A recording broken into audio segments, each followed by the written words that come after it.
Grandangolo, il giornale di Agrigento diretto da Franco Castaldo, compie 20 anni. L'importante traguardo è stato festeggiato ieri sera al Museo Pietro Griffo di Agrigento. Nato quindicinale, Grandangolo diventa in seguito un settimanale, presente ogni sabato in tutte le edicole della provincia. Poi la svolta web con la nascita del quotidiano online, una linea editoriale chiara fin da subito, con un'attenzione particolare rivolta al fenomeno mafioso in provincia di Agrigento.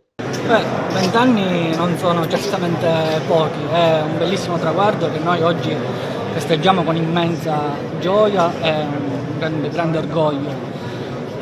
Oggi noi rinnoviamo quel patto stretto con i lettori 20 anni fa, lo onoriamo e rilanciamo perché Grandangolo non cambia nella forma ma non nella sostanza, e continueremo a raccontare il territorio come abbiamo sempre fatto, senza giri di parole.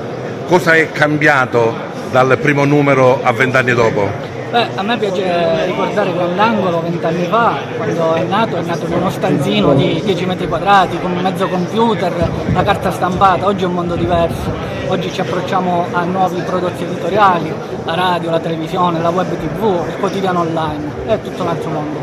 Nell'immediatezza della notizia, l'approfondimento che senso ha? Intanto devo dire che grazie alla squadra che compone Grandangolo noi ci contraddistinguiamo per sia la prontezza e sia la puntualità, sono caratteristiche fondamentali nel giornalismo di oggi. Cosa vuol dire continuare a fare il giornalista di inchiesta, di mafia, di giudiziaria in questo periodo? Il territorio chiaramente è un territorio fantastico con tutte le sue difficoltà, le sue sfaccettature, e scrivere di determinate cose, parlare di determinati fenomeni ancora oggi può rappresentare un momento non certo facile, ma è anche uno stimolo per continuare a fare questo bellissimo mestiere. E quindi il Grandangolo ancora abbraccerà una visione completa? Grandangolo assolutamente, Grandangolo come ho già detto non cambierà la forma sicuramente, starà al passo con i tempi, ma non cambierà mai nella natura e nella sua essenza. Nel corso della serata, condotta dal giornalista Silvio Schembri, è stato presentato Mafiare, il nuovo libro di Franco Castaldo, con un saggio introduttivo di Luigi Patronaggio, procuratore generale presso la Corte d'Appello di Cagliari.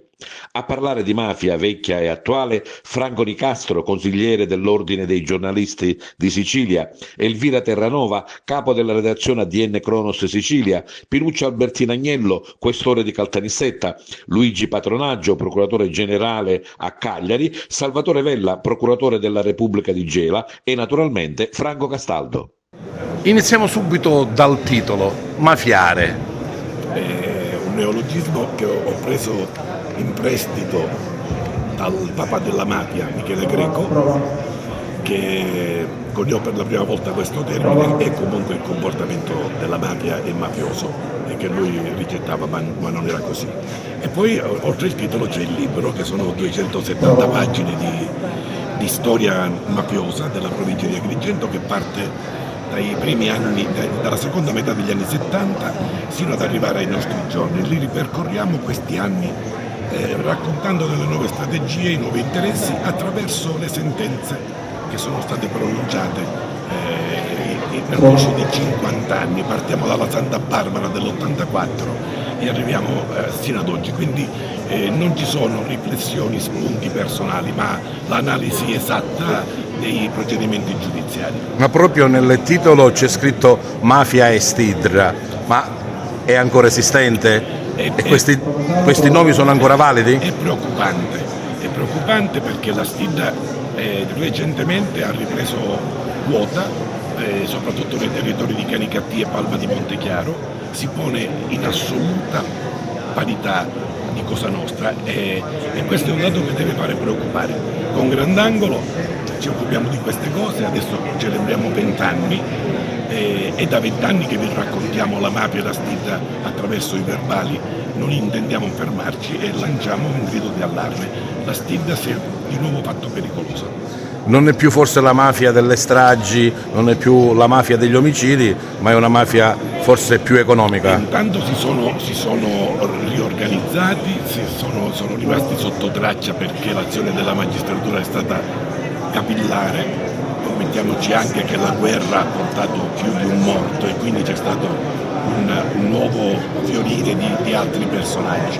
Non conviene a nessuno in questo momento con gli omicidi, ma chi conosce la storia di Stidra e Cosa Nostra, se sono necessari o se occorrono, li fanno. Chi leggerà il tuo libro riceverà nuove input, nuove informazioni? Chi leggerà il mio libro riceverà le vecchie informazioni ma anche le nuove, perché il libro si ferma ai giorni nostri di oggi e ci sono tutti nomi e cognomi. Franco Castaldo scrive di mafiare, parla di mafia e di Stidra. Siamo nel 2024, questi termini sono ancora attuali? Assolutamente. Quello che non è più attuale è la mafia stragista, la mafia sanguinaria che abbiamo conosciuto nei decenni precedenti, ma la mafia è assolutamente presente, è strutturale alla Sicilia ed è strutturale ad Agrigento. Una cosa endemica e allora che ci accompagna?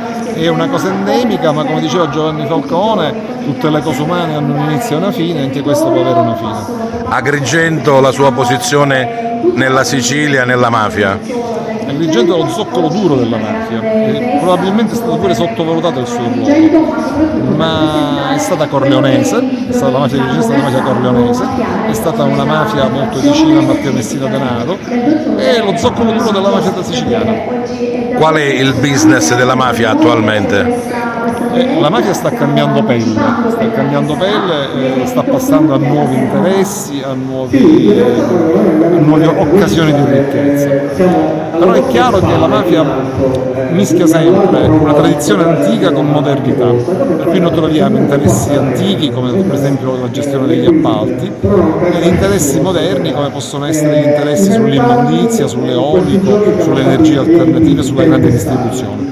Lei ha contribuito insomma a lanciare questo nuovo libro di Franco Castaldo. Che cosa troveranno dentro i lettori? I lettori troveranno dentro una cronaca più che ventennale della storia agrigentina, con ricchezza di particolari e rigore di giornalista. Io mi sono limitato semplicemente a dare qualche riferimento diciamo più critico per dargli un maggiore presa nazionale.